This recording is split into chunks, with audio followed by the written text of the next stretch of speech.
বাবা এটা কি ভাত খাচ্ছ গো? ফ্যানে ফ্যানে ভাত রে বাবা। ও বাবা, কি করবো, সকালবেলা তো দিদিকে ফ্যানে ফ্যানে ভাত করে দিয়েছি, ঘি দিয়ে আলু ভাতে দিয়ে খেয়ে গেছে। আর রুটি করে দিয়েছি, আলু চচ্চড়ি করে দিয়েছি। ঘি পড়ছে না কেন গো? তখন করিয়েছিলাম, এই দেখো ডিপেটা পুরো বেঁকে গেছে। আমি তখন তোমাকে কখন থেকে ডাকছি, তুমি যদি না আসো। বাবা কত ঘি গো।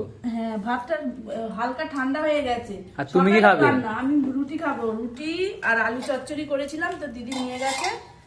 আর হচ্ছে এই খাবার, আজ শুক্রবারের হচ্ছে এই খাবার।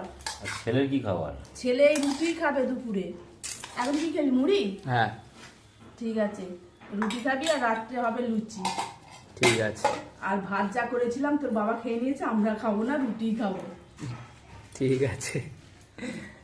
বাবা ভাত খাও তুমি, হ্যাঁ, ফ্যানে ফ্যানে ভাত। দিদিও খেয়ে গেছে, তার নুন বাবা দিলে না ভাতটাতে, আলুটাতে? নুন দিতে হবে।